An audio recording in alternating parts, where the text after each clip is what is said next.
Bonsoir à toutes, bonsoir à tous. Bienvenue dans 20 minutes au carré, le rendez-vous du mardi soir de 20 minutes consacré au Web3. J'ai le plaisir aujourd'hui de remplacer Laurent, hein, ça fait un petit moment, donc ravi de vous retrouver, et également d'accueillir un confrère, un média. Ça, c'est pas tous les jours qu'on le fait. Valentin Demey, bonjour. Salut Romain. Tu es le directeur des contenus de Cryptost. C'est un média de référence, je pense, sur le Web3 qui existe depuis 2017. C'est ce que tu me disais tout à l'heure. J'avais lu quoi, 15 millions de pages vues l'an dernier. Ouais, exactement, en 2022, tout à fait. Ouais, donc bravo, franchement, Merci. bravo. On t'accueille pour deux choses, hein, sur deux titres, puisque tu es comme moi, tu portes plusieurs Ouais, casquettes, c'est ça. à la fois en tant que directeur des contenus, avec un aspect que je trouve super intéressant, c'est le projet Parcelle qui arrive à son terme, hein. Je crois qu'il se boucle là le 30, mais on peut quasiment Demain, plus ouais, rien c'est faire, ça, ouais, c'est tout à ça. fait. Donc, mais j'étais ravi de t'accueillir. Si j'avais pu le faire la semaine dernière, si on s'était dit, tiens, si on les accueillait, Si on avait ça pris aurait un été tout petit peu encore de mieux. temps. Ça aurait été encore Si on mieux. avait pris un peu de temps pour préparer. Ouais, ouais, là, mais bon, on se fait un Non, peu, on se c'était fait un bien. peu rouler dessus, hein, côté boulot.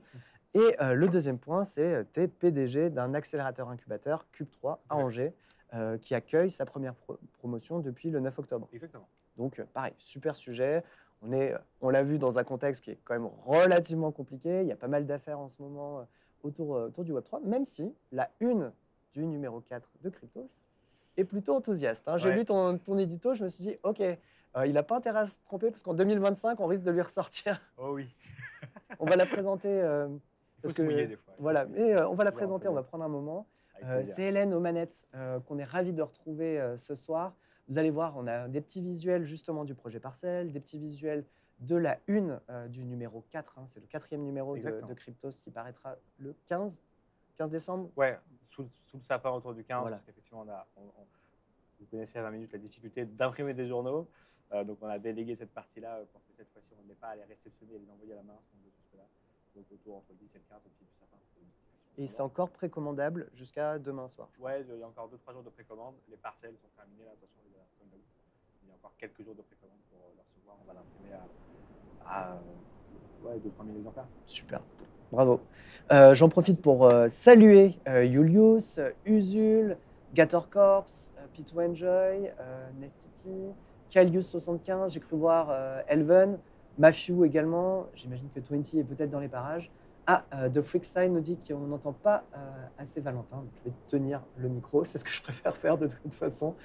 Mais en tout cas, voilà, je suis ravi de vous retrouver toutes et tous. Pour information, l'émission continue comme ça, hein, pour les prochaines semaines. Il n'y a que le 19 décembre où, en gros, Laurent et moi, on est en vacances. Donc voilà, à partir du 19 décembre, comptez pas sur nous, hein. On met 2 semaines, on vous met 2 semaines dans les dents et on vous retrouvera un peu plus tard. Usul nous dit le son c'est compliqué. Aïe aïe aïe. N'hésitez pas à nous dire, parce que Hélène là, elle a les mains sur les platines pour régler ça. Donc faut pas hésiter à nous dire si jamais ça s'arrange un petit peu. Auquel cas, bah, je reviens. Toi, est-ce que tu peux peut-être checker, est-ce que ton petit boîtier il n'est pas éteint, est-ce que tout roule? J'ai l'impression que Ça tout fait un moment, hein, fonctionne. qu'on n'avait pas eu de soucis sur cette Moi, j'ai le cette bouton émission, rouge sur les ici. micros. Il y a du souffle, nous dit Usul. Aïe aïe aïe aïe aïe. Auquel cas, bah, on va peut-être recommencer tout simplement le live, hein. On peut faire parler Valentin. Est-ce que vous m'entendez mieux là? J'ai décalé probablement un tant soit peu le micro. Je ne sais pas si ça, je vais pouvoir faire grand-chose de mon côté, à part parler plus fort. Ah, P2Enjoy nous dit que ça va. Ah, c'est mieux. Eh ben, merci Hélène. Désolé, c'est les impondérables Pas de problème. du direct, du live. Je te cache pas que quand on nous a montré le projet Parcelle, on avait là, hein. Je sais pas si Laurent te l'a dit, mais on travaillait avec, je sais pas s'ils sont là ce soir, mais avec Théo et Fabien de Webcoast sur un projet similaire. Ok. Et quand on l'a vu sortir, on a fait, eh merde, ils ont eu la En même premier. idée et ils Ouais, ont eu la merde. bonne idée de le lancer avant nous. Donc bravo. Merci Franchement, beaucoup. on a trouvé ça très cool et beaucoup plus simple, beaucoup plus limpide que ce qu'on avait l'intention de faire. Et en fait, on s'est dit, bah oui, il fallait aller à la simplicité. Le projet, il est très simple. Alors, tu vas nous l'expliquer, hein, on va prendre le temps un peu de rentrer là-dedans. Carrément. Vous avez tokenisé une demi-page de pub. C'est à peu près ça, hein, on peut, en proposant C'est tout à une fait ça. centaine de parcelles qui sont des NFT qu'on pouvait acheter jusqu'au 24. Qu'on pouvait acheter jusqu'il y a 2-3 jours, effectivement. On a utilisé, en fait, effectivement, l'aspect à l'origine, c'était de se dire on a de l'espace dans le journal. Soit, effectivement, on va le combler avec des articles rédactionnels de nos journalistes, soit on va essayer quelque chose de nouveau. Bon, on sait, dans les modèles de financement, il y a la publicité traditionnelle. D'ailleurs, le journal on a aussi quelques-uns, c'est-à-dire que nos commerciaux sont allés voir des partenaires et sont allés vendre de la pub de manière traditionnelle. Mais en l'occurrence, c'est Thomas qui a eu cette idée chez nous de se dire on va pouvoir aller peut-être un cran plus loin et effectivement, imaginer découper le papier d'un certain nombre de centimètres par centimètre et d'utiliser l'outil d'OpenSea pour créer des NFT, une collection de NFT, qui est donc une collection de NFT vierge à l'origine. Et quand les gens achetaient du coup les quelques centimètres virtuellement sur OpenSea, ils pouvaient ensuite aller sur Discord, on connectait leur wallet, du coup on voyait qu'ils avaient effectivement la parcelle et nous envoyaient l'image qu'ils souhaitaient représenter du coup dans le journal papier en échange de cette parcelle vide. Donc oui, c'était une demi-page et ça a bien marché puisque tout a été écoulé en moins d'une semaine. Il y en avait une centaine, ça coûtait 20 matiques. Ça n'a pas c'est financé 13, la 14 rédaction euros. non Ouais, plus. c'est ça, L'expérimentation est t'es cool, un peu plus de 1000 euros. Quoi. Voilà, donc on n'a pas financé la rédaction, on n'a pas financé l'impression, on est bien d'accord, mais c'était un premier pas là, dans ce côté-là. Et puis pour le coup, c'est la force de crypto, c'est-à-dire qu'entre le top départ de l'idée et la réalisation, il y a très peu de friction. Ouais. Et la quatrième édition, qui est toujours l'édition un petit peu où on fait le point sur l'année et on essaye des nouvelles choses. L'année dernière, on mettait la première édition du Cryptost 21, donc on élit en fait les 21 personnalités crypto francophones de l'année. Cette année, du coup, on essaye cette nouvelle chose et probablement que ça sera implémenté chaque année désormais et que l'année prochaine, on pourra autre chose. Alors sortez avant toutes vos idées. Non, mais là, une fois qu'on sera ne lancé, peut pas arriver comme ça, surtout que nous, tu vois, dans l'idée, on allait vendre ça plus cher, voilà. On allait trouver d'autres types d'annonceurs et tout, donc ça m'intéressait beaucoup. Bon, Hélène, la pauvre, elle est en train de galérer sur sur le son, donc n'hésitez pas à nous faire des retours toutes les 3-4 minutes, mais on vous montrera un peu à quoi ressemblent les parcelles, à quoi ressemble la carte, avec le bobet de Bitcoin bien apparent dessus. C'était un peu une île en fait, effectivement, on voit le Bitcoin, on voit de l'eau, donc on ne pouvait pas acheter toutes les parcelles parce qu'on ne pouvait pas acheter certaines qui étaient dans l'eau, et puis après il y avait des terres que les gens pouvaient acheter. Donc effectivement, il y en a beaucoup qui en ont pris plusieurs pour se dire, je vais, comme sur Sandbox ou Decentraland, je vais prendre celles qui sont à côté pour mettre un logo plus gros. Donc il y a des petits malins d'ailleurs qui n'ont pas pris la pub chez notre publicitaire au vrai prix, tu sais, qui ont mis leur logo en achetant à quelques matiques. Et c'était effectivement l'une des possibilités. Mais grosso modo, c'est des gens qui ont mis leur petit logo, qui ont mis une petite photo sympa. Ouais, j'ai vu, il y a un Bored Ape, il y a des trucs pas mal. Hein. J'ai vu que Helmut Banner avait pris un petit peu de place. Hein. Dinovox est bien visible. On les voit bien, il y en a quelques-uns qui ont pris des un incubé, je crois. Un incubé de Cube3. Il y a plusieurs incubés accélérés qu'on a pris. Il y a deux incubés, un accéléré, oui. Il y a quelques marques, il y a la BBS de Bilal. Il y en a quelques-uns, effectivement, qui ont fait du soutien, d'autres à qui ça amusait de pouvoir... Parce que c'est toujours amusant. Encore une fois, tu travailles dans la presse papier, donc peut-être que c'est moins impactant pour toi, mais recevoir un journal physique quand tu as acheté un truc en ligne, c'est toujours un peu marrant, surtout quand tu as ton logo. Donc il y en a qui voulaient soutenir, il y en a qui voulaient faire de la pub, et puis il y en a qui voulaient avoir la petite image dans un journal papier. Mais tu parles à un convaincu. Enfin, moi, le premier jour où j'ai commenté, j'ai envoyé mes commentaires à mon magazine de l'époque Gameplay RPG, mais qui est décédé depuis, et que mon commentaire, entre guillemets, mon post a été publié dans le journal. Je peux dire que je l'ai encore à la maison. Je l'ai encore. Mais non, mais je comprends tout à fait et je trouvais la logique super intéressante. Effectivement, c'est moins une logique de financement que de façon de travailler aussi votre communauté. Là, tu me disais que tu avais des gens qui étaient incubés chez vous, j'imagine tes partenaires, peut-être des anciens même de Cryptos qui ont peut-être mis un petit billet dedans. C'était quoi le message? Ce test-là, il a vocation à devenir une pleine page demain, à s'étendre peut-être carrément un double folio. Tu vois. Après, il ne faut pas que ça perde du sens parce que effectivement, vous l'aviez identifié dans le tweet que tu as fait d'annonce sur ce soir. C'est un peu un mix entre la Pixel War, on connaît bien sur Reddit, et effectivement l'avantage des NFT et du financement de la publicité. Il y a de plus en plus de modèles intéressants. Il y a de plus en plus d'ailleurs de modèles qui le font de manière décentralisée, qui proposent ça et qui l'implémentent à droite à gauche. Maintenant, ça ne deviendra pas une double page, ça c'est sûr. Je pense que la demi-page était déjà un pari parce qu'il ne faut pas que ça soit trop imposant. Ouais. C'est les mêmes problématiques que la publicité traditionnelle. C'est-à-dire que quand j'ouvre un journal, si j'ai la moitié de la pub, je referme la page et je ne lis pas l'article. Et donc, il ne faut pas que ça soit ça. Maintenant, c'est vrai que c'est plus incitatif. L'objectif, c'était de mettre un pied, comme on l'a toujours fait, dans un nouveau modèle de financement.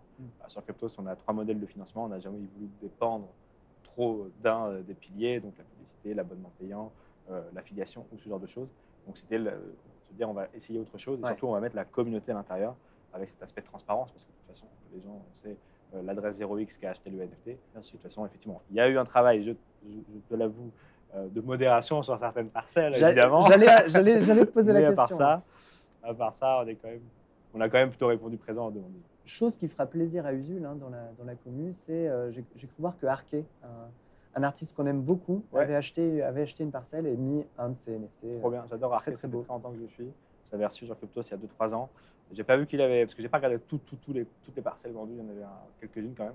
Mais voilà, on les voit à l'écran, exactement. Merci beaucoup. Donc ouais, là c'est vraiment la carte de départ. On voit bien le côté île avec l'eau autour. Est-ce que Hélène, tu peux nous montrer peut-être la version finie, vendue entièrement? Avec Laurent, on s'est dit si on a racheté une. Évidemment, on s'est réveillé trop tard, hein. Donc on s'excuse, mais oui, voilà, on voit qu'il y a quand même Thug Life qui en a pris quelques-uns. Spectra, on a Dinovox, hein. Alors lui, il a racheté. C'est adorable. Bravo Helmut, belle. Et on a tout en haut, à droite, on a Arke qui a pris et Rufiji, c'est ça, qui a un incubé. Qui a un accéléré chez nous, un accéléré, pardon. Qui est une entreprise qui fait de l'accompagnement, Kepsan d'ailleurs, qui fait du placement financier et qui effectivement s'est amusé à prendre quelques places. Je pense que c'était des retardataires parce que tu vois qu'ils les ont pas à côté. Je pense qu'ils se sont réveillés la dernière minute.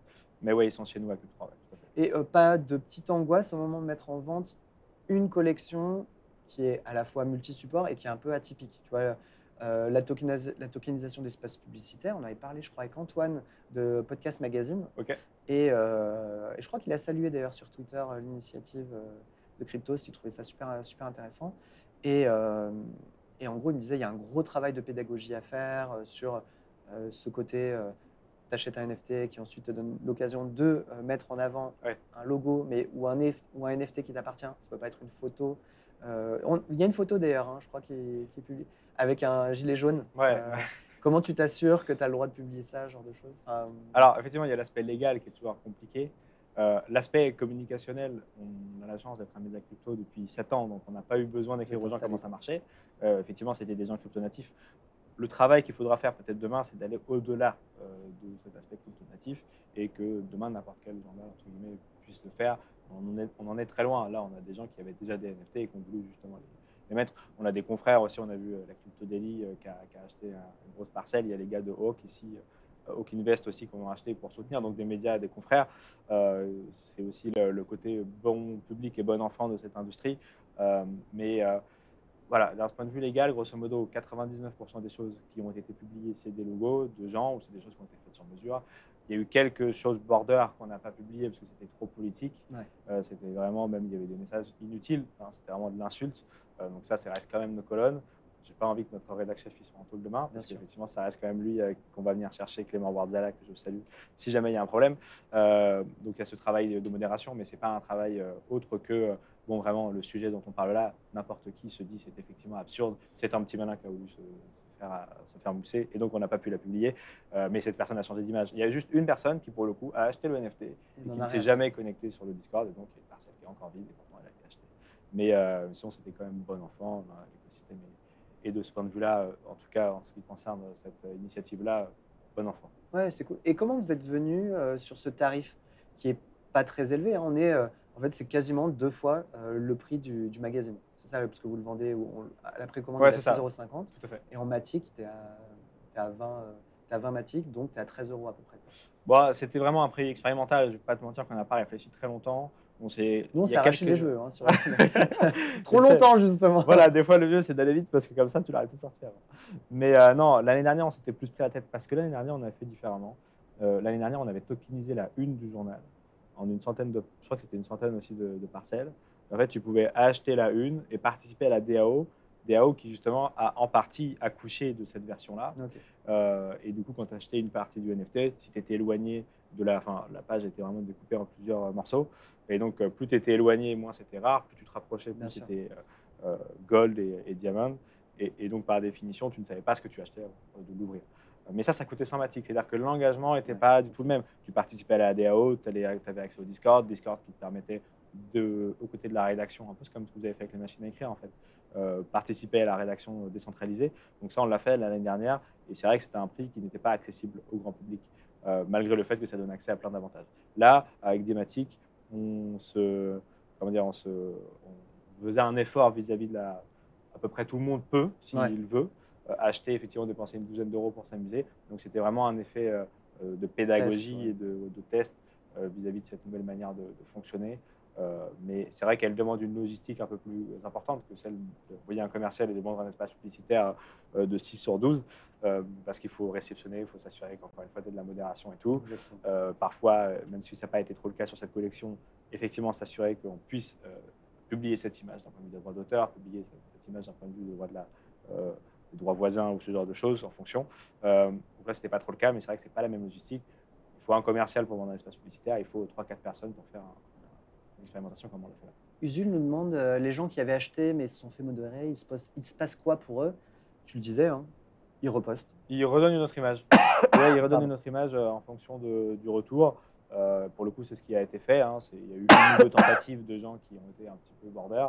Et il me semble avoir vu, c'est plutôt pas moi qui ai géré en frontal cette affaire-là, mais je crois avoir vu que la parcelle a été publiée avec une autre image. Et on nous dit encore le son est trop faible, mais ça va le faire. Manque de moyens. Oh là là, Oh là là. crypto. Tu nous envoies du Dodge, c'est sympa. Ah, ça chambre un petit peu, c'est sympa. Ouais, ok. Bah, sachez au moins, ça vous épargne. Hein, mais Matou, qui elle est assez forte. Donc voilà, on va. Et Hélène fait tout ce qu'elle peut, la pauvre, mais ça va le faire. On va y arriver. Votre autre actu, c'est Cube 3. Ouais. Une très chouette vidéo que j'ai regardée qui montre un petit peu Merci beaucoup. à quoi ressemblait l'inauguration avec du beau monde. Vous étiez quoi, 200, je crois, c'est ça? On était 200 à Angers, imagines-tu. Incroyable, très belle ville, Angers. Je soutiens grave. Merci. Et je trouvais ça, d'une part, le fait de lancer un incubateur-accélérateur à Angers en soi, bon, des velléités de décentralisation dans le Web3 qu'on retrouve du coup, j'imagine, là aussi. Ouais, Et exactement. c'est super intéressant.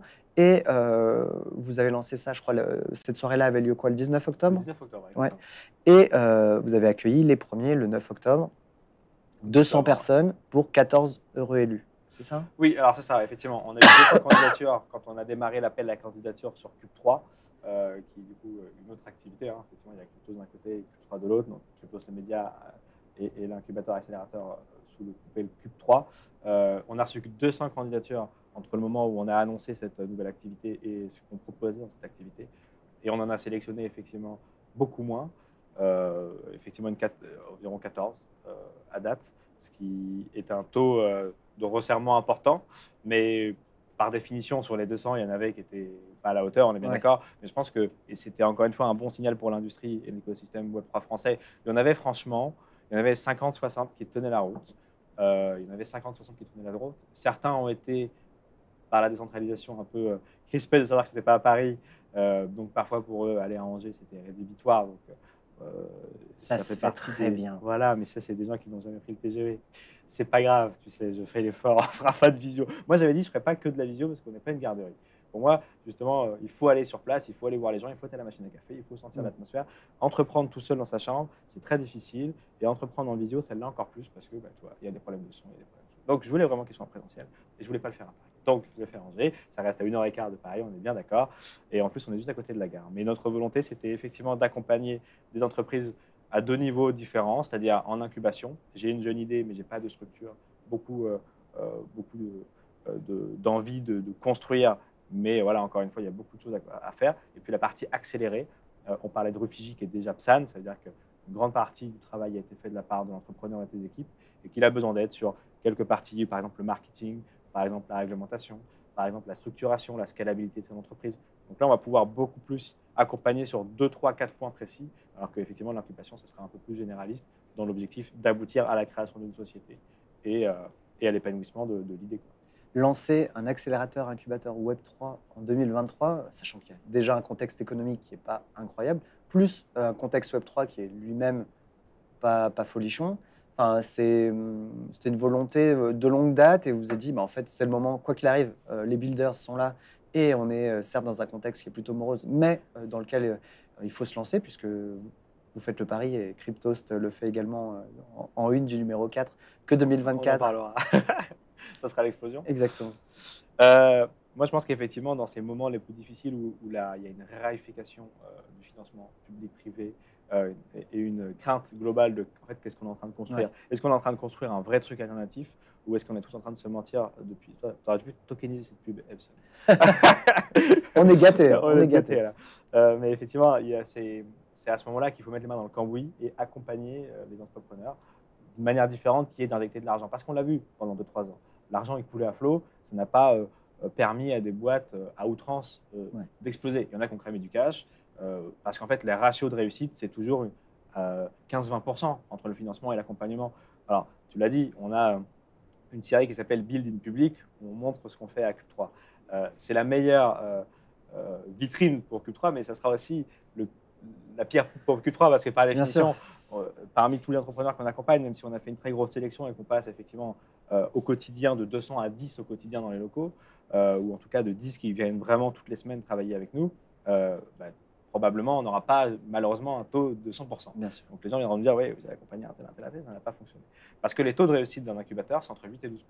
Donc j'ose espérer qu'on sera au-dessus, j'ose espérer qu'on aura beaucoup de belles réussites, mais par définition, il y a ce pari de dire c'est pas forcément qu'avec le financement qu'on peut y arriver.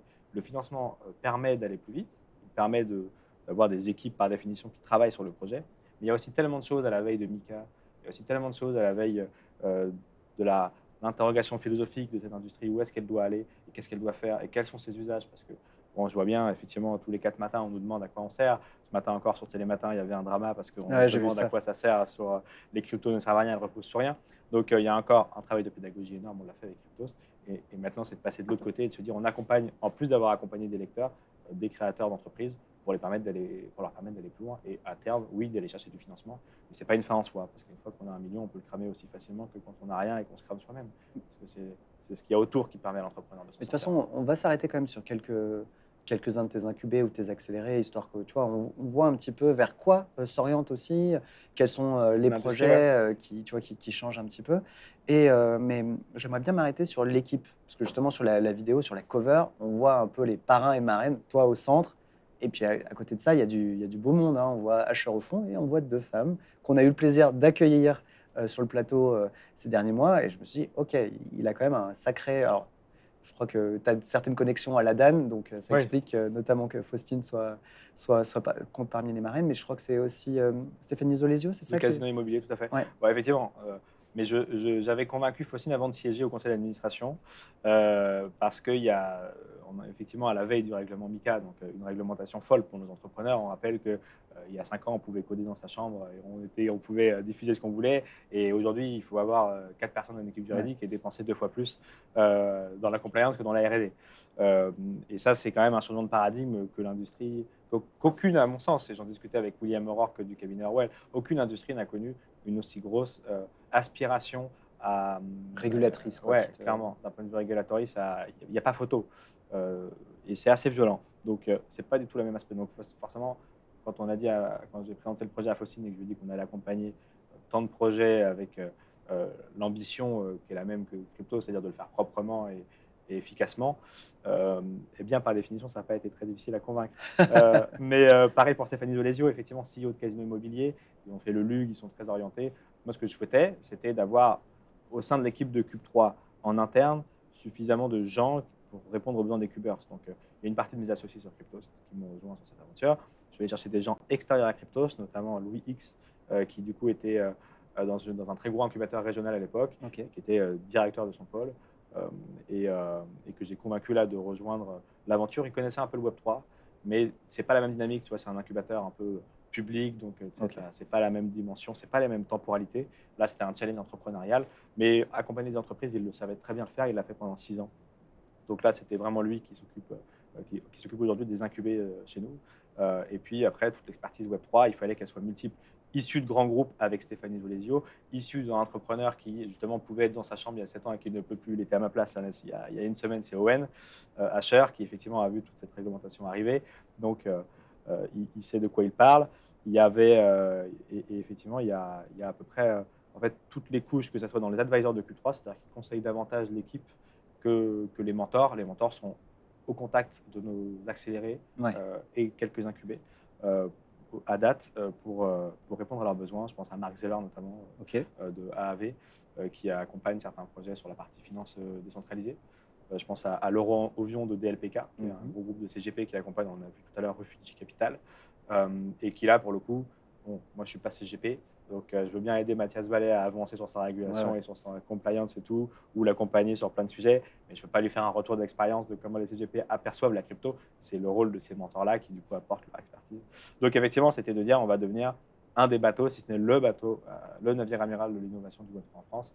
Et pour ça, il faut embarquer toute l'industrie parce que l'industrie change de visage. Et si on n'est pas capable de l'accompagner dans ce changement de visage, dans cette quête de sens et dans ce changement où l'industrie en général quitte sa période d'adolescence pour devenir un adulte, si l'industrie ne se met pas derrière ces projets, d'autres pays le feront.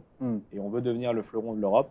Ça va très vite. C'est fort d'être les premiers pendant 2-3 ans, mais on ne se souvient jamais de celui qui est le premier en 2023 ou 2022. On se souvient de celui qui est premier au bout de 20 ans. Et ça va vite de perdre sa place.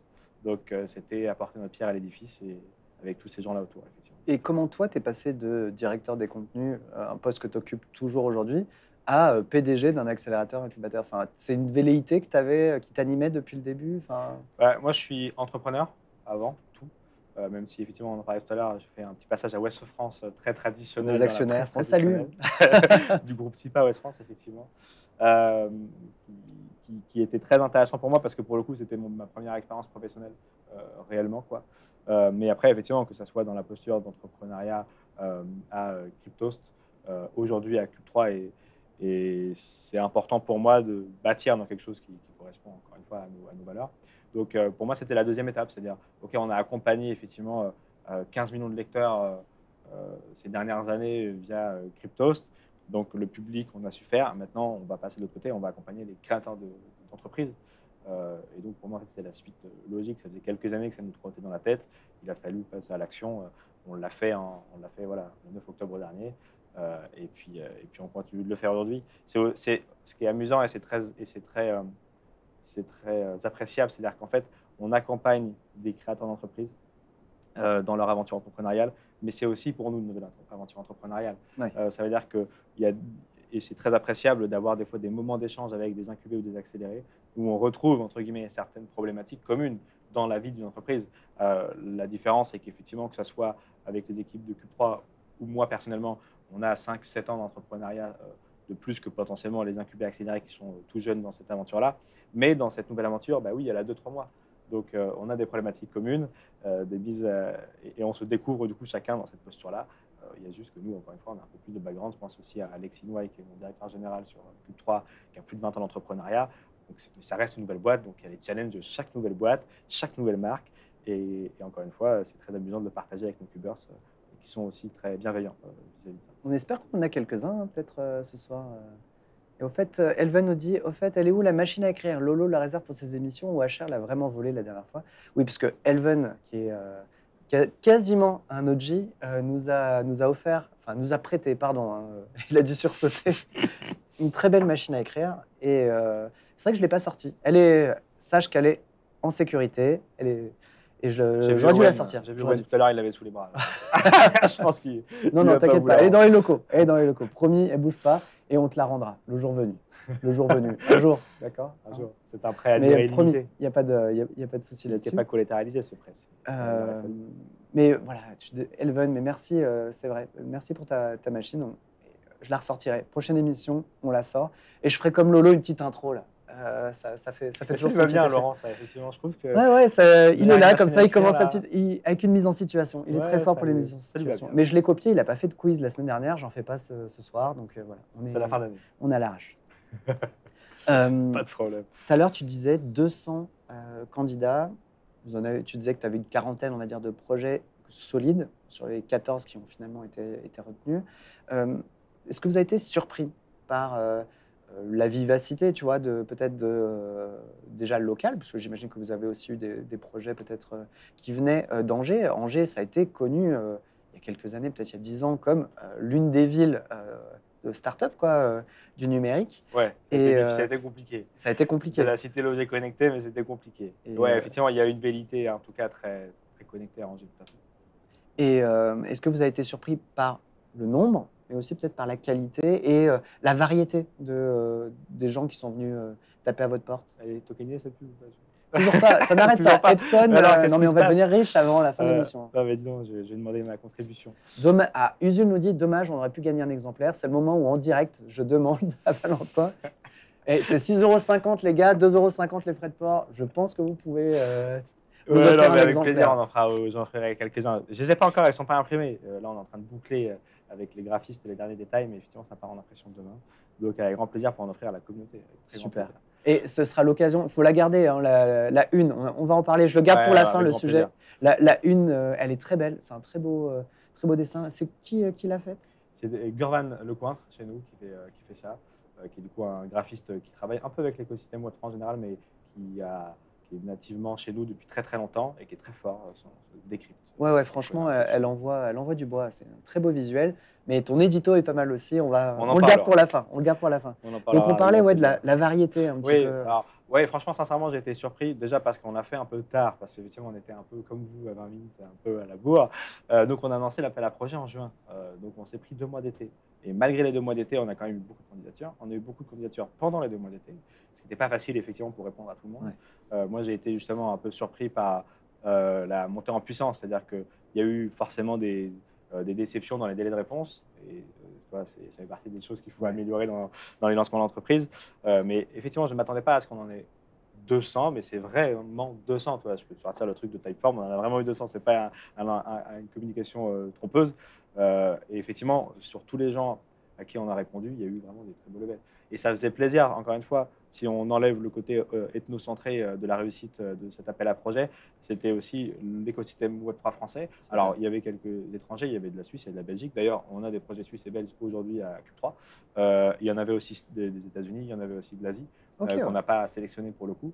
Mais il y avait vraiment 80%, c'était du francophone, 90% c'était vraiment même du français en vérité. Et c'était des beaux projets sur plein de domaines, sur les NFT, sur la finance décentralisée, des entreprises traditionnelles qui viennent dans le Web3 ou des gens issus du milieu traditionnel qui veulent utiliser le Web3 pour faire des choses nouvelles.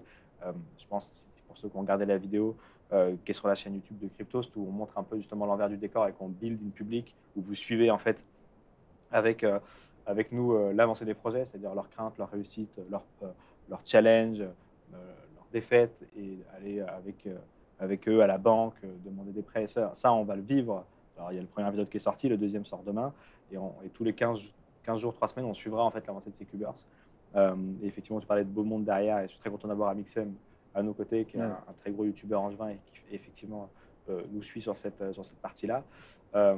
Mais ouais, il y avait du beau level, il y avait du level dans tous les domaines du Web3, et il y avait des belles boîtes, et je pense à Memory Connect, qui est un incubé chez nous, qui a travaillé pendant très longtemps dans l'économie traditionnelle et plutôt tout ce qui touche au contrat obsèque ou tout ça là. C'est exactement, c'est le projet qui m'a tapé dans l'œil quand j'étais dans la vidéo. C'est assez compréhensible parce que c'est des acteurs traditionnels qui se disent il y a des excès dans le monde dans lequel on a été, parce que c'est des gens qui ont travaillé des années dans ce milieu-là et qui se disent effectivement dans la transmission post-mortem et surtout dans la manière dont est fait, l'opacité dont est fait ce monde-là, et quand tu as un défunt, de dire en fait que ton défunt il voulait, il va falloir rajouter tant parce que en fait il y a eu des frais, puis il y a l'inflation et tout, de rajouter un peu de transparence et d'auditabilité là-dedans. Ça fait partie des projets de gens qui sont très sérieux et qui sont très connus dans leur écosystème. Ils viennent se dire ok, avec le Web3 j'ai un usage et donc je vais l'expérimenter à Q3. Donc ça c'est un des beaux projets en incubation. Et en accélération, on a un projet qui s'appelle Dogo, qui tokenise des watts d'énergie verte. Donc c'est différent encore une fois que tokeniser une éolienne ou un parc solaire. C'est vraiment tokeniser l'énergie verte produite et de permettre du coup à n'importe qui de financer en gros à partir de 10 € les accords de Paris, parce que ça permettra de financer l'énergie renouvelable et aux détenteurs du token de générer un rendement et ou de se hedge contre l'inflation du prix de l'énergie. J'en discutais avec lui il y a quelques jours parce que j'ai ouvert mon assurance vie, parce que j'ai une assurance vie. T'es prévoyant. Je ne suis pas du tout là-dedans, moi. J'ai très peu d'argent là-dedans, mais j'ai une assurance vie. Je me disais, effectivement, je regardais le panier de ce que j'avais, c'est pas glorieux. Ceci n'est pas un conseil en investissement. J'ai pas dit ce que j'avais dedans. J'ai dit une assurance vie comme beaucoup de Français. D'après le dernier sondage de l'AMF, c'est encore une fois le premier placement, donc c'est logique. Je me disais, putain, j'ai pas grand-chose d'intéressant à l'intérieur. Ça n'a d'ailleurs pas particulièrement cartonné, mais encore une fois, je mets pas beaucoup. Et je me disais, je peux pas m'indexer vraiment à l'énergie, ou en tout cas, c'est toujours des manières détournées d'ETF un peu compliquées. Je peux pas m'indexer à la rentabilité de l'énergie verte. financer cette activité-là et surtout me hedge, c'est-à-dire que si jamais l'énergie fait x2 en décembre et puis qu'on nous dit, vous inquiétez pas, il y a un bouclier, vous allez vous prendre que un fois 50. Et ben, je me dis, j'ai mon token qui fait aussi x50, du coup, je me suis auto-hedge parce que c'est comme ça qu'il faut réfléchir. Et donc, ce projet-là est très intéressant. On travaille avec des gros fonds qui vont tokeniser quelques dizaines de millions d'énergie verte produite. Ils vont sortir leurs produits dans quelques semaines et ils sont accompagnés par Sébastien Derivo, du coup, qui est leur mentor à Cube3 et qui s'est occupé de toute la stratégie tokenisation chez MakerDAO, donc c'est pas n'importe qui, il sait faire. Et puis, ils ont beaucoup d'expérience parce que c'est des gens qui ont travaillé dans la haute finance. Donc, ouais, côté incubation et accélération, s'il y a 2 projets, alors tous sont cool, mais effectivement, tu me demandais des exemples de taux extérieurs à l'écosystème du Web3 et tout. Bah, les 2 projets de gens qui viennent de l'extérieur de l'industrie et qui ne font pas quelque chose de crypto natif, c'est ces 2 projets qu'on voit un peu dans la série. Les délais de 12 mois pour un incubé, c'est quelque chose de normal. Enfin, j'avoue que ce n'est pas un milieu que je connais très bien. Ça paraît très court comme ça, tu vois, de se dire, OK, enfin, ça paraît long en même temps. Ça mais paraît long. Tu dis 12 mois pour monter un projet et avoir quelque chose de très viable, c'est assez… Ouais, bah en fait, ça faisait pas. Pour le coup, là, c'est Louis X, issu du gros incubateur régional dont je te parlais tout à l'heure, qui a apporté un peu son expertise. En fait, ça ira de 8 à 12 mois en fonction des projets. Aujourd'hui, on va plus sur 12 mois. En fait, c'est long et pas long à la fois, mais on est là pour certains pour leur mettre du plomb dans l'aile, pour certains pour vraiment les accompagner sur des choses très concrètes. D'autres ont des objectifs déjà très définis et on les verra dans la série, notamment celle de demain, l'épisode qui sort demain, qui parle un peu plus à cœur ouvert de ce qu'ils attendent. Tu vois. Mais c'est là où je dis, moi, je sais l'effort qu'on mettra pour délivrer ce dont on a parlé ici et répondre au mieux aux attentes de nos cubers. Mais il y aura forcément des déceptions ou il y aura des échecs. Il y aura aussi de très très belles réussites et tout sera visible. Et c'est aussi le côté Web3 jusqu'au bout, décentralisation à Angers, mais aussi Web3, on montre un peu ce que c'est l'entrepreneuriat. C'est des entrepreneurs avant des entrepreneurs du Web3. Donc l'entrepreneuriat, il y a toujours des difficultés. Mais tout ça, on le verra. Mais en tout cas, oui, par définition, il y a cette volonté d'accompagnement qui transpirera chaque jour. Et 12 mois, ça paraissait être une donnée assez importante pour voir des changements. C'est-à-dire qu'on ne les abandonne pas derrière. Ils sont toujours passés par chez nous. Il y aura toujours une affection certaine. Mais 12 mois, on pourra déjà voir un certain changement. Et eux, je pense qu'ils auront aussi appris suffisamment de choses à nos côtés pour se dire, ça y est, j'ai un bagage assez grand. On pourrait les garder 10 ans, mais bon, le but, c'est aussi qu'ils Oui, tu me disais, l'idée, c'est pas non plus de jouer… Voilà, exactement. Ne pas vous transformer en daron. Ouais, c'est clair. Et je vois que ça réagit un petit peu. On va revenir là-dessus. Usul nous demande des copains de Time Guardian. Des bons yeux quand même pour pouvoir tout ça. Ouais, t'as vu, hein, on est pas mal. J'ai des lunettes pas trop mal, mais j'ai du mal. Il faut que je plisse les yeux pour voir les messages. Quand même. Ouais, moi, je crois que c'est l'habitude. Ah ouais. Et des copains à Time Guardian nous demandent, je pense que c'est par rapport à Memory Connect, c'est ça? Oui. J'ai cru voir que Ternoa était partenaire. Exactement. Ternoa est partenaire et la blockchain infrastructure NFT partenaire de Cube3. Donc, effectivement, il y a des connexions avec ce genre de solution. Là, plus que transmettre son patrimoine ou plus que transmettre son patrimoine numérique, ce que fait très bien du coup Time Guardian sur Ternoa, c'est vraiment, encore une fois, la partie plus… quasiment notariat. Ouais, voilà, c'est plutôt l'autre côté. Et pour ce qui est des souvenirs, il y aura très probablement des points d'interaction avec nos amis de Ternoa et de Time Guardian. Usul salue également l'idée du hedging, bravo. Et Elven nous dit, ça sécurise les certificats d'origine qui aujourd'hui sont assez critiqués. Au final, ton électricité, c'est toujours celle de la centrale d'à côté. En électricité verte, tu payes ton certificat d'origine. Alors là, je ne suis vraiment pas un expert sur ces questions, et toi non plus, j'imagine. Sur le sujet, est-ce que c'est du greenwashing ou pas, je ne suis vraiment pas à l'aise sur ce sujet-là. Mais c'est intéressant. Justement, parmi les choses que moi j'ai envie de faire et qu'on verra dans la série, alors l'équipe de tournage n'était pas en déplacement hier à Paris parce que ce rendez-vous dont je vais très rapidement parler était à Paris avec un professeur émérite de Sciences Po qui est spécialiste de l'énergie verte et qui est très cash sur ces sujets et qui justement rentre un peu dans le lard. Et donc, nous, on n'est pas là pour accompagner des gens qui se complaisent dans leur idée de révolutionner le monde avec le Web3. On est aussi là pour les aider, mais aussi pour les challenger. Donc hier, on a fait une rencontre avec ce monsieur qui effectivement a challengé avec vigueur le projet Dogo et est arrivé à une conclusion qui était plutôt positive vis-à-vis de ça. Ce n'était pas une solution de greenwashing. On n'est pas en train de parler de tokeniser un truc bizarre dont on ne sait pas où c'est quelque part. On est en train de tokeniser des watts d'énergie verte produite dont on peut avoir la traçabilité grâce à l'IoT qui sont sur les éoliennes qui sont sur le solaire. Le mec qui est derrière ça, Oscar Dumont, est issu de la finance, donc en plus il connaît les travers et il sait comment ne pas retomber dedans. Donc il ne va pas tokeniser 100% du parc parce qu'on sait que la production réelle et vendable, surtout quand on est sur d'intermittence, elle est plus de l'ordre de 20 ou 30, donc tu ne vas tokeniser que 20 ou 30% de l'énergie possible, histoire que lorsque tu achètes ton token, tu as un rendement qui soit pas sûr, parce que c'est toujours la problématique, mais qui soit le plus honnête possible, et avec la traçabilité complète du circuit, pour être sûr qu'effectivement, ce n'est pas une centrale à charbon qui est derrière. Ça, on est capable de le faire. Ça, il est capable de le faire, sa solution. Après, c'est toujours... il faudrait qu'ils viennent répondre à ma place, parce que ce n'est pas mon projet. Encore une fois, c'est où je suis dit, on n'est pas leur daronne. C'est le CEO et c'est Oscar, il le fait très bien. Mais je trouve la solution intéressante, et encore une fois, challenger. Vous verrez, alors pas dans l'épisode de demain, parce que l'équipe de tournage n'était pas en déplacement, mais l'échange avec Thierry, le professeur dont on parlait, sera probablement raconté ou refait. Plus je t'écoute, plus j'ai l'impression que tu es en train de me vendre la série Netflix Formule 1, pilote de leur destin. Mais ouais, c'est très bonne inspiration. Très bonne inspiration. Mais encore une fois, l'objectif, c'est de montrer l'envers du décor de l'entrepreneuriat en France. Ouais. Donc, tout ce qui peut illustrer les galères d'entrepreneuriat, les réussites de l'entrepreneuriat. Parce qu'en fait, tu vois, soit on voit un échec d'un entrepreneur, et surtout en France, on dit effectivement, ah, tu as échoué, fin de partie, un rendez-vous dans 10 ans quand les gens ils ont à peu près oublié, et il n'y a pas ce côté. Et quand il y a une belle réussite, par contre, on n'imagine pas l'esprit à l'américaine où tu bâtis sur un échec. Voilà, c'est ça. Aujourd'hui, il n'y a pas ça encore, et je n'ai pas la prétention de changer cet aspect-là avec cette série-là. Mais de quand même contribuer à montrer que l'entrepreneur, ce n'est pas un gars qui réussit tout seul d'un jour au lendemain, c'est un mec qui a eu des galères, soit sur une même boîte et qui l'a poussé jusqu'à l'extrême, jusqu'à réussir, qui s'est entouré et qui tous les jours se pose a priori la question de est-ce que je suis en train d'être dans la bonne direction, est-ce que mes collaborateurs sont satisfaits, est-ce que j'aurais pas mieux fait de rester salarié, j'ai les impôts qui arrivent et tout, c'est chaud. En fait, tout ça, c'est le quotidien d'entrepreneuriat. J'ai l'impression que les jeunes ont de plus en plus, et je suis jeune, envie d'aller là-dedans. Je pense qu'avec un diffuseur comme Cryptost, je pense qu'avec une équipe pertinente comme celle d'Amixem en local, et je pense qu'avec des gens talentueux comme ceux qu'on a sélectionnés à Cube 3, si on ne documentait pas ce qui s'y passait, c'était absurde. Donc c'est pour ça qu'on l'a fait. Et on se rend compte qu'effectivement, c'est quelque chose qui marche bien, parce que le premier épisode, il doit être autour de 15 ou 20 000 vues, ce qui est pour une niche comme l'entrepreneuriat, et en plus l'entrepreneuriat dans le digital, et en plus dans le numérique, pardonne-moi, dans le Web 3, c'est quand même un boulot assez faible, et pourtant ça plaît. Alors, on continuera de le faire.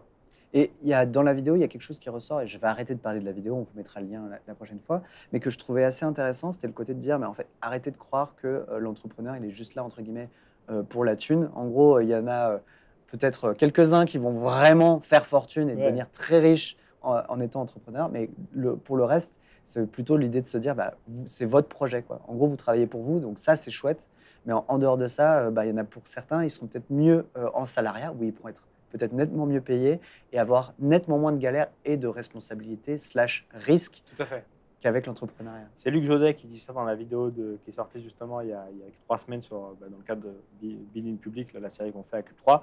Luc Jodet qui est derrière le fonds d'investissement Xange, qui disait effectivement cette phrase-là et que j'ai souhaité retranscrire dans la série parce que d'ailleurs je salue le monteur Simon Chauvet qui a reçu 4 téraoctets à monter en 3 semaines. Il n'était pas tout seul. Mais effectivement, on a tout filmé ces derniers temps-là. Et après, on sélectionne dedans. Et puis maintenant, on est plus dans une logique d'écriture pour aller filmer, plus dans la logique télévisuelle. Mais parmi ces 4 téras, moi, j'ai souhaité pouvoir transpérer cette phrase où effectivement, Luc Jodet dit dans la conférence de l'inauguration, ceux qui imaginent en tout cas pouvoir faire des millions d'euros en étant entrepreneur feraient mieux de faire autre chose. Parce que dans mes 10 ans, c'est Luc Jodet qui parle encore une fois, dans mes 10 ans d'entrepreneuriat, j'ai pas fait des millions. Et par contre, j'ai été animé par autre chose. Et c'est cette animation-là qu'on challenge d'ailleurs à Cube 3 avec Louis X, qui est de dire quelle est la motivation d'entrepreneur. Qu'est-ce qui vous pousse tous les matins? Est-ce que c'est d'être riche? Ok, sachez qu'il y aura des difficultés. Si c'est de changer le monde, ok, sachez qu'il y aura des difficultés. Si c'est essayer de montrer à vos darons que vous pouvez entreprendre, ok, peut-être moins, ok, venez, on en discute et on voit, c'est peut-être pas la meilleure motivation parce que ça crée des frustrations, mais c'est la posture entrepreneuriale, elle est tout aussi importante que le produit. Je pense que ça va parler à Martino, qui est un membre de la commu et lui-même entrepreneur. Je crois qu'on en a quelques-uns dans la commu, pas évident. Je laisse Usul et Elven qui se font une sorte de ping-pong. C'est très bien, les gars. Je reviendrai plus tard vers vous. C'est sur quoi le sujet? Je crois que ça parle d'une plateforme de Enerflip ou un truc comme ça. Enfin, j'ai pas. C'est allé assez vite. Et puis bon, c'est vrai qu'ils interagissent beaucoup. Donc voilà, tant pis. Hélène, je te laisse éventuellement le soin de leur répondre. Mais voilà, les gars, voilà, petite contre-soirée, mais ravi de vous suivre, ravi d'être avec vous. Ravi de faire la musique de fond, les amis. J'aimerais bien qu'on s'intéresse à votre une. Ah, ça y est. Le numéro 4, ouais. qui sort, qui sera envoyer à partir du 14 novembre. Une belle une que Hélène va nous, décembre, pardon, Tout à fait. que Hélène va nous afficher avec une illustration qui envoie du bois, je l'ai dit. C'est les abysses de 2023 et les sommets de 2024. Ah, c'est ça hein. Je crois que c'est ça. Ah, je sais plus. Non, si, c'est ça. Ah, c'est ça que j'ai. T'es plus très sûr, merde. Non, attends, c'est mais pas est-ce moi, que c'est bien ça? Le rédacteur en chef. C'est pour rien. Et voilà, des abysses de 2023 au sommet Et de là, 2024. magnifique. Bon, alors là, il faut Quelle y aller avec la incrustation. loupe hein, pour lire ton édito. Ah ouais, non, là, Mais effectivement, je vous voilà, déconseille. on a quand même un visuel très cool et qui nous. Voilà, Mafiou qui salue la qualité de la une. hein. Nous aussi, on aime bien. Merci beaucoup. Est-ce que vous en ferez un NFT d'ailleurs C'est pas impossible, ouais. Ouais, C'est pas franchement, impossible. ça vaut le coup. hein. Beau visuel. Illustration tokenisée. Voilà, nous demande Elven. On va le faire, ouais. On va le faire, allez, je dis qu'on va le faire. Super. C'est ça la rapidité du startup. Ouais. Si c'était pas prévu, les gars, ils Demain sont en train de matin. regarder le live, ils sont déjà en train de le faire. Désolé de vous mettre dans la sauce pour l'équipe Cryptos, mais ouais, on va faire quelque chose effectivement. Tu as raison. Et cet angle de se dire, OK, 2023, déjà depuis fin 2022, c'est la galère. Ouais. Il y a eu Sam Bankman, il y a eu. Là, on a Assisi. On a quand même un contexte qui est pas fou. Et en revanche, tu es en train de dire 2024, les astres sont alignés, ça va le faire. Oui, mais regarde, tu as un biais très pricé de Bien la sûr. chose, tu vois. Tu regardes cette une et tu vas venir me chercher quand le Bitcoin et ça n'aura pas progressé durant les prochains 12 mois. Moi, c'est pas ça que je dis dans l'édito. Ce que je dis, c'est qu'on sera. Enfin, je ne dis pas justement que dans 12 mois, on est à 700 millions d'euros sur le Bitcoin. Ce que je dis, c'est qu'effectivement, c'était le terme que j'ai utilisé tout à l'heure, qu'on a symbolisé un petit peu dans cette une, et de dire le monde est en train de changer. Quand on dit ça, on n'est pas très aidé, mais le monde et l'écosystème du Web3 est en train de subir quelque chose d'un changement monumental qui est lié à la réglementation. Alors après, j'en discute beaucoup, que ce soit à la DAN qui fédère 200 entreprises et qui est parfois sous le feu des critiques vis-à-vis de la réglementation. Moi, je ne suis pas là pour m'exprimer sur faut-il ou pas une réglementation. Je dis maintenant qu'il y a des problématiques d'entreprise. On a d'un côté l'AMF, de l'autre côté la CPR, donc nos instances de régulation qui imposent des normes. Comment faire en sorte que ces normes ne soient pas trop dures pour que les entrepreneurs continuent d'expérimenter des choses sans que ces expérimentations mènent à SBF et effectivement les escroqueries qu'on connaît.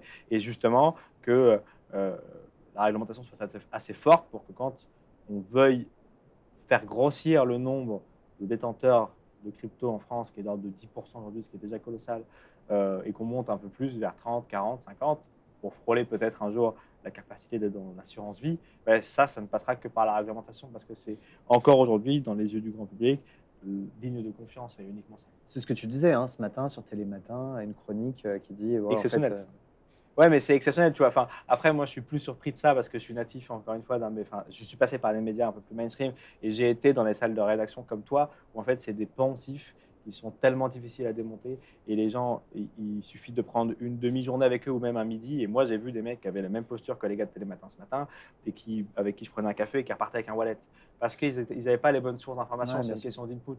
Donc, ce que je regrette, c'est qu'effectivement, il y ait dans le rush des journées, à aucun moment, le journaliste, comme certains salariés de d'autres mondes, où tu te dis, je vais faire une bêtise, mais elle n'aura pas le même impact de renverser un café parce que tu allais trop vite et que tu étais fatigué, que d'aller sur une chaîne à heure de grande écoute, quoique c'était le matin, mais quand même dire ce genre de choses, c'est un peu plus douloureux pour le métier de journaliste, et c'est plus délétère que de faire tourner un café sur le tapis. Bien sûr.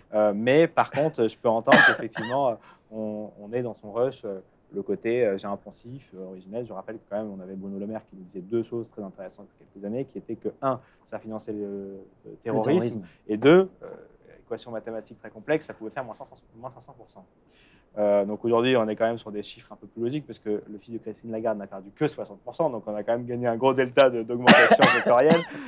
Mais bon, voilà, c'est quand même quelques poncifs un peu difficiles à faire sauter. Mais voilà, on est maintenant quand même, c'est là où je dis ça va dans le bon sens, dans la mesure où on a un ministre qui, il y a quelques années, était capable de dire, pareil, c'était sur France Télévisions, que ça finance le terrorisme et tout. Et maintenant, et je le dis sans sourciller, que Bercy est derrière l'industrie. On l'a vu avec des difficultés avec Sorar, notamment, qui a rejoint la DAN, effectivement, il y a quelques semaines, pour continuer de porter ses combats à l'international, parce que ce n'est pas un combat franco-français. Sul l'était quand on était en 2017 et que Pierre Persson et tous les députés ont créé le régime PSAN avec la loi Pacte et ainsi de suite, où du coup on a commencé à réguler en France et puis que l'Europe a fait copier-coller de notre régime et du coup on avait effectivement 3-4 ans d'avance parce que nous ça fait 3-4 ans que les entreprises s'enregistrent et s'agréent en France et qu'elles peuvent donc exporter leur business à l'international, en tout cas en Europe, là où ceux qui vont devoir attendre MiCA l'année prochaine vont démarrer avec 4 ans de retard en termes d'acquisition de clients et de reporting. Donc c'était une bonne chose, mais voilà, on est quand même passé de ça à Bercy reçoit les acteurs de l'industrie, Bercy est à côté des acteurs de l'industrie, donc je taquine effectivement les poncifs de l'époque, mais on a bien évolué. Donc c'est ça que je dis en fait dans l'édito, c'est de dire on est à un changement de paradigme où Bitcoin existe depuis 2008, où on a pu à un moment donné bâtir tout seul dans sa chambre, où aujourd'hui c'est plus possible de le faire. C'est plus possible de le faire parce que ceux qui l'ont fait à une époque, aujourd'hui, sont avec plus d'équipes compliance que d'équipes de R&D. C'est vrai, c'est frustrant dans l'innovation, on est bien d'accord, mais c'est l'innovation financière. Et encore une fois, c'est le sens de l'histoire.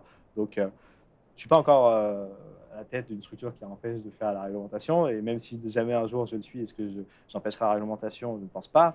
Mais ce que je veux dire par là, c'est que dans tous les cas, il faut accompagner les entreprises et discuter avec le régulateur pour faire en sorte que ça aille dans le bon sens.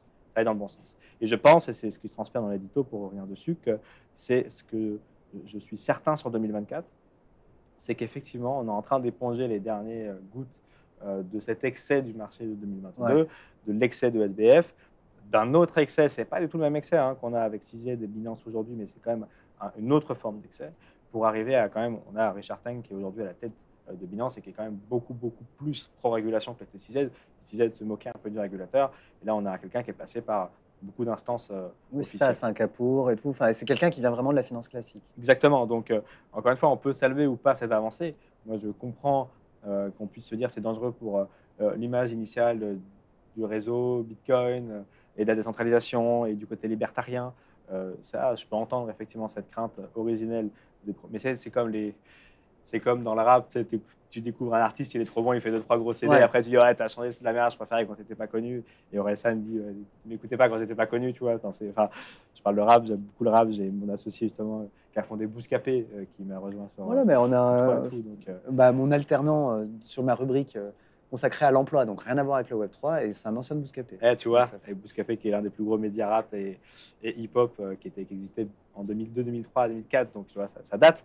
Donc on s'est retrouvés entre autres sur ces sujets-là. Mais ce que je veux dire par là, c'est qu'effectivement, je comprends qu'il y a cette perte d'identité d'origine, mais en tout cas, voilà, dans l'édito, je dis, si c'est qu'en est-il de l'ETF Bitcoin? Est-ce que c'est ce qui va démarrer le prochain cycle? Un fonds d'investissement dans lequel tu peux t'adosser, c'est ça, Bitcoin? Ouais, bah c'est le fameux truc de BlackRock et tout. Est-ce que c'est l'arrivée de BlackRock qui va nous aider à redémarrer un cycle de croyance? Est-ce que c'est le fameux halving? Parce qu'on sait que de tous les 4 ans, c'est ça qui relance la petite musique. Est-ce que c'est plutôt la démission de CZ et qui marque la fin d'un règne qui va relancer cette musique? Et ce sera une musique qui va s'accélérer et qui du coup n'aura pas le même tempo, mais qui va reprendre. Parce que c'est vrai que là, on s'embête un petit peu entre nous dans l'industrie. Ça n'a plus le même aura qu'il y a quelques années.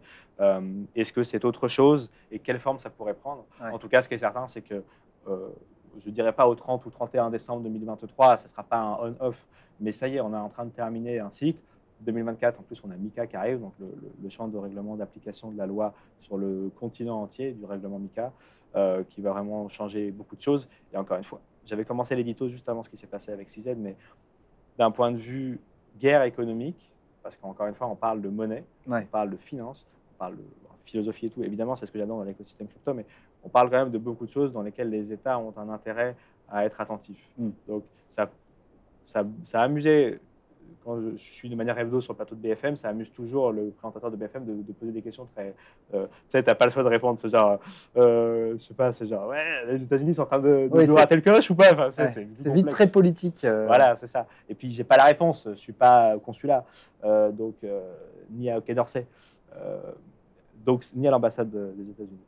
Et j'ai pas mes antennes tournées vers l'ambassade des États-Unis, donc j'ai pas les secrets de fabrication. Par contre, ce qui était sûr, c'était que oui, les États-Unis étaient en train de faire un choix particulier, celui de ne pas aider Coinbase tout de suite à se positionner. Aujourd'hui, ils font un choix qui est de dire, effectivement, on va bien sanctionner pour blanchiment d'argent et ainsi de suite, financement du terrorisme, manque de KYC, CZ, et donc l'obliger à quitter l'entreprise, à payer une somme astronomique, à rester aux États-Unis. 4 milliards d'amendes et 50 millions en perso, ils risquent plusieurs années d'emprisonnement et tout. Enfin, c'est assez dur. on verra effectivement le sens de l'histoire et à quel point on peut s'en sortir aux États-Unis quand on joue le jeu. C'est effectivement la carte qu'il a pris, quitter du coup son poste, payer une forte amende tout de suite en perso, payer une forte amende avec son entreprise et surtout mettre sous tutelle l'entreprise pendant 5 ans. Ce qui est important quand on parle de guerre économique, de la capacité qu'a les États-Unis à venir sanctionner et le faire fortement, histoire de s'assurer pendant 5 ans que tous les flux seront bons et de le faire quitter Binance du marché américain, pardon, et donc de laisser trôner Coinbase. Effectivement, on a même Brian Armstrong, le CEO de Coinbase, qui faisait une communication en disant que depuis 2012, date de création de Coinbase, ils ont fait toujours les choses un peu plus doucement pour se mettre très vite en adéquation avec la réglementation. Ça paye. Effectivement, tu vois, les États-Unis sont quand même très la protection aux États-Unis est quand même un peu forte. Donc, 10 ans plus tard, ça fait 1 an et demi, 2 ans qu'ils sont au Nasdaq. Et effectivement, ils sont en train de récupérer des parts de marché folles pendant que Binance se fait taper sur les doigts. Est-ce qu'il y a, c'était la question cet après-midi sur BFM, est-ce qu'il y a un changement de paradigme? Bon, c'est trop complexe, ça fait 10 jours, ils sont quelques mois derrière nous. Par contre, du coup, en ayant depuis 2008 un peu de track record et en voyant ce qui nous attend pour 2023-2024, alors ça, c'est certain qu'on est parti des abysses des 2 dernières années avec des trucs très complexes et de la réglementation difficile à mettre en place.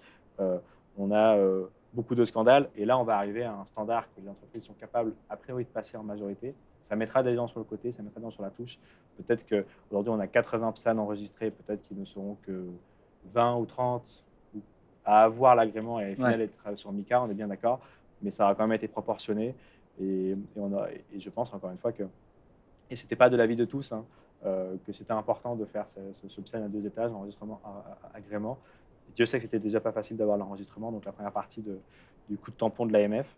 Nous, on recevait un communiqué de presse à chaque fois qu'une boîte était enregistrée. Tellement tu sentais que c'était un parcours du combattant. Ouais, mais le PSAN, effectivement, tu vois, je pense que ça y est, en fait, à force de prononcer ce mot, c'est rentré dans le langage commun des crypto-fans, alors que des gens qui adorent le Web3, alors que moi, je me rappelle, il y a 2-3 ans, rigoler justement avec des personnes de la DAN disant que ce n'était pas un argument économiquement assez fort pour que les gens ils aillent chez CoinHouse plutôt qu'ils aillent sur KuCoin. Tu vois.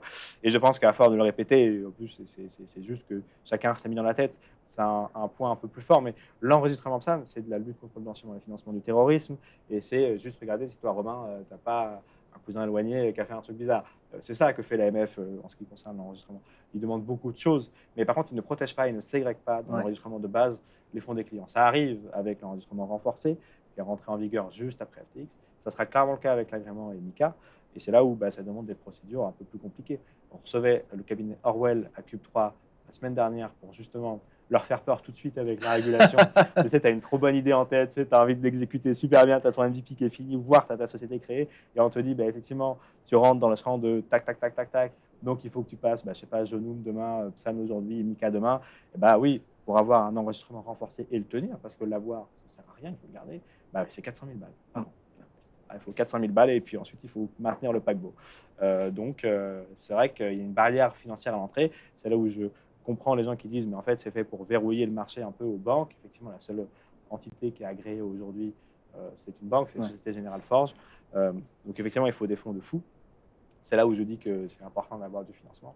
Mais le financement n'arrive qu'à la fin du parcours où tu as fait quand même tout le travail de préparation et tu as mis beaucoup de choses en place. Et là, on se dit, effectivement, c'est un avantage concurrentiel que de donner de l'argent à cette personne pour qu'elle aille chercher l'enregistrement renforcé ou l'agrément ou MiCA demain. Et dans ce cas-là, le financier arrive et fait le dernier pas. Mais il ne faut pas démarrer avec pour le cramer et se dire, voilà, j'ai un million. C'est clair. C'est mieux dans ce sens-là. C'est super intéressant. On arrive, je vois l'horloge, alors non pas tournée, mais sachez que maintenant on a une petite horloge qui nous permet de voir à peu près où on en est durant l'émission. Donc une très bonne idée de Laurent qu'on salue. Je conclue toujours l'émission sur la même question. C'est un petit rituel. Savoir où est-ce qu'on te retrouve. En gros, est-ce que c'est sur BFM où tu es consultant? Est-ce qu'on te retrouve peut-être dans une prochaine vidéo demain? Tu l'as dit? Ouais, tout à fait. Effectivement, demain sur Cryptos qui héberge la série qu'on tourne Behind the Scene Building Public à Cube 3. Donc la partie on suit nos incubés accélérés, on la sort demain sur Cryptos et puis sinon sur les réseaux. Alors il faudrait que je m'améliore sur l'activité des réseaux sociaux. Tu sais, quand on travaille, on n'a pas forcément, j'ai pas de CM personnel, donc je suis pas très actif sur les réseaux, mais effectivement sinon LinkedIn et Twitter où je partage parfois quelques trucs et de manière hebdomadaire. J'essaie le plus de le faire hebdomadairement parce que je me fais taper sur les doigts quand je fais des visios depuis Angers pour BFM, mais effectivement c'est un peu mon métronome parisien. tous les mardis et mercredis sur BFM Crypto avec Amaury de ton côté. C'est grâce à eux qu'on a pu t'avoir ce soir. Exactement. Merci BFM. Merci tu vois, comme BFM. quoi, Merci les Patrick. confrères, soirée consacrée aux Exactement. confrères. Avec peut-être un dernier rendez-vous, c'est le numéro 4. Du journal, effectivement, il reste quelques jours si vous souhaitez précommander. Je remets ma casquette crypto, c'est vrai. schizophrènique parfois de changer comme ça. Mais tu disais tout à l'heure, effectivement, directeur des contenus, petit partage, je vais quitter le rôle opérationnel pour repasser derrière le rôle plus associé et moins opérationnel, et des gens très talentueux reprendront ce flambeau pour effectivement être un peu moins schizophrène sur les bords, mais toujours apporter ma pierre à l'édifice de Cryptost. Et en ce qui concerne effectivement Cryptost, qui est quand même ma première aventure entrepreneuriale et que je garde, encore une fois, ce n'est pas un aveu de rendre les armes, bien au contraire, mais de se repositionner. Le journal, effectivement, est encore achetable pour 2-3 jours sur le site journal.cryptost.fr. Et puis j'en enverrai quelques-uns à la communauté avec très grand plaisir de 20 minutes dédicacé par Romain, avec le magnifique réveil que vous avez là. Superbe. Et la pub aussi qu'on avait. La pub Epson. La pub Merci Epson, bien. On la tokenisera pour l'occasion. Merci beaucoup. On va leur proposer à Epson. Hein. Il y a peut-être quelque chose à faire, entre 20 minutes et nous. Bon, les gars, merci beaucoup. Moi, je remercie évidemment Hélène, hein, qui a eu quelques difficultés au début de l'émission, mais qui a sauvé. Ah bah voilà, Epson est de retour. Il suffisait qu'on en parle. Merci les gars. Franchement, c'est top. Les gens en replay, qui nous regardent en replay et qui n'auront pas la pub, ne comprendront pas. Mais voilà, sachez qu'il y a un bandeau Epson qui apparaît toutes les 15 minutes pendant le live. Sur de l'encre. Eh oui, c'est le Black Friday. Ah oui, bien sûr, c'est fini Black Friday. Et puis voilà, moi je vous donne rendez-vous la semaine prochaine. Je ne peux pas encore trop vous dire qui est l'invité. On a deux, trois projets différents en liste, mais en tout cas, voilà. On vous en dira plus dans les prochains jours. Merci beaucoup Valentin, c'était très chouette de t'avoir. Avec grand plaisir, merci Romain et merci à la communauté de 20 minutes. Puis à bientôt. Avec un mug en plus. Exactement. C'est trop bien de tout gagner. Bonne soirée. Bonne soirée, salut.